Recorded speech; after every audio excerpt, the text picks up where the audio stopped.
Et on reste au Maroc où le Haut-Commissariat aux réfugiés de l'ONU célébrera demain la Journée mondiale du réfugié, célébrée chaque année le 20 juin. Pour en parler, nous recevons Monsieur François Rebedega, représentant du HCR au Maroc. Bonjour. Bonjour. Alors, pouvez-vous nous dire quelles sont les thématiques choisies pour la Journée mondiale du réfugié cette année ?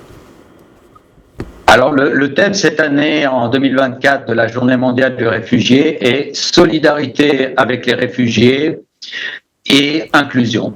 Et à travers ce thème, on célèbre le fait que les réfugiés, les demandeurs d'asile, sont des êtres humains et qui apportent dans leur communauté d'accueil, dans leur pays d'accueil, ce qu'ils sont, leur culture, leur religion, leur savoir-faire. Et nous célébrons aussi le fait qu'être réfugié ou demandeur d'asile, cet autre, ça pourrait être vous, ça pourrait être moi. Et on reconnaît également, à travers cette journée, l'asile, l'accueil que permet une communauté, que permet un pays comme le Maroc. Et c'est aussi un moment pour exprimer une solidarité internationale avec l'ensemble des pays qui accueillent des réfugiés. Alors, au vu des conflits qui sévissent dans le monde actuellement, les chiffres et les statistiques sur le nombre de réfugiés dans le monde a atteint un niveau sans précédent. L'ONU recense 120 millions de personnes déplacées de force dans le monde. Pouvez-vous nous en dire un peu plus ? Alors oui, effectivement, chaque année, ce chiffre augmente et en 2023, il a atteint 120 millions de personnes dans le monde. Et ce sont des tendances qui ont deux aspects très importants. D'abord, c'est une multiplication des conflits dans le monde, des situations de violence généralisée. On pense au Soudan. Le Soudan, c'est 8,9 millions de personnes fraîchement déplacées depuis le début de la guerre civile en avril 2023. C'est évidemment la tragédie de Gaza, c'est le Myanmar, l'Afghanistan, la crise ukrainienne, la République démocratique du Congo, la Somalie et le Sahel et d'autres crises. Avec ce niveau de déplacement forcé qui ne cesse de croître, il y a une tension au niveau global très forte sur la question des valeurs et la question du respect du droit international des réfugiés. Tension entre un nombre croissant de pays qui dans le monde adoptent des politiques et des dispositions restrictives quant à l'accès à l'asile. On voit de plus en plus de murs érigés, de frontières se fermer, et on voit aussi dans certaines parties du monde une prolifération des narratifs d'exclusion, de stigmatisation de l'autre, de l'étranger, et en même temps, nous voyons un attachement très fort concernant l'asile et l'accueil des réfugiés, puisque le HCR vient de conclure avec Ipsos une enquête dans 52 pays dans le monde, le Sud global, le Nord global, et sur près de 33 000 personnes interviewées dans ces 52 pays, 73% ont dit leur attachement au principe de l'accueil des réfugiés, y compris dans leur propre pays. Alors, Président, qu'en est-il de la situation des demandeurs d'asile et des réfugiés au Maroc, plus précisément ? Alors, au Maroc, il y a 19 700 demandeurs d'asile et réfugiés, 10 000 demandeurs d'asile, 9 000 réfugiés, qui viennent principalement plus de 55% de Syrie, de Centrafrique, du Yémen, du Soudan et du Sud-Soudan.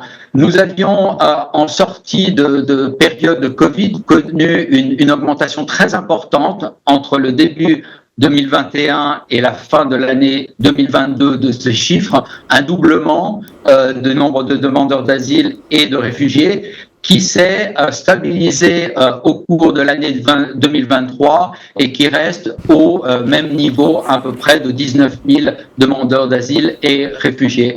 Ce sont des gens qui sont répartis sur plus de 79 localités sur l'ensemble du Maroc, dont les concentrations principales sont à Rabat, Casablanca, Oujda, Tanger, et c'est un groupe qui représente plus de 51 nationalités. Pour rester sur le Maroc a montré son engagement depuis un peu plus de 10 ans concernant l'asile et la migration.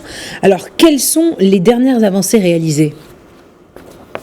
Alors, je pense que concernant l'engagement du Maroc, il y a 3 choses très importantes. La première, c'est l'engagement de Sa Majesté en 2013 pour l'adoption d'une approche inclusive basée sur l'humain et sur le droit international, primauté du droit international consacré également par la Constitution marocaine de 2011 et qui constitue, avec la politique nationale immigration et asile inclusive qui en a découlé, un socle très très important.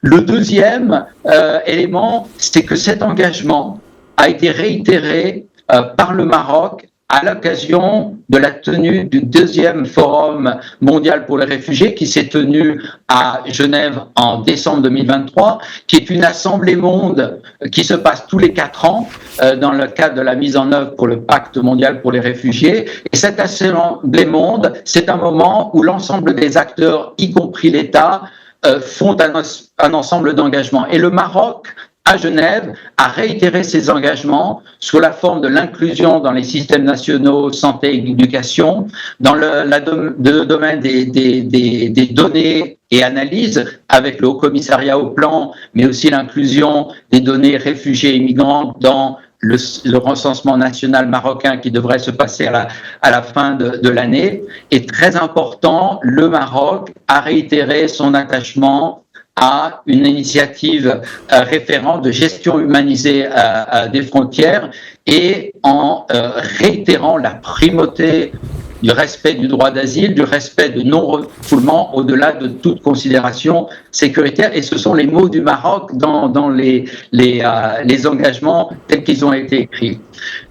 Où en sommes-nous? Il y a eu beaucoup de réalisations positives dans l'inclusion, notamment l'éducation, mais il est également important de ne jamais perdre de vue l'ensemble de ces réalisations positives, mais aussi de dire ce que sont les défis et ce que sont les problèmes et ce qui demande à être adressé. Et on pense évidemment aux questions de protection des demandeurs d'asile et des réfugiés, du respect du certificat de demandeur d'asile et également la question de l'accès à la carte de réfugié et à la carte de résidence, puisque la dernière étude conduite par le Haut-Commissariat au plan a montré que 45% des réfugiés n'ont pas un titre de résidence à jour. Alors, on sait qu'un organe tel que le Haut-Commissariat aux réfugiés ne peut être opérationnel sans moyens. Alors, quelle est la situation ou quels sont les moyens de financement des différents programmes du HCR ? Alors, avec la multiplication des crises dans le monde, il y a un soutien qui est accru au HCR dans le monde, mais malheureusement, du fait de la multiplication de ces crises à travers la planète, il y a un écart croissant entre les besoins et les moyens. Et aujourd'hui, le HCR se trouve dans une situation de tension de ressources globalement sur la région MENA et au Maroc. Et nous sommes, dans le cadre des programmes du Maroc, dans une situation extrêmement précaire. Nous attendons des contributions qui ont été annoncées pour 2024, mais aujourd'hui, nous avons que 20% de nos besoins qui sont couverts. Donc j'en appelle à l'ensemble des donateurs qui expriment toujours un soutien, un intérêt pour le travail que nous faisons en soutien à la politique nationale d'immigration et asile, de soutenir le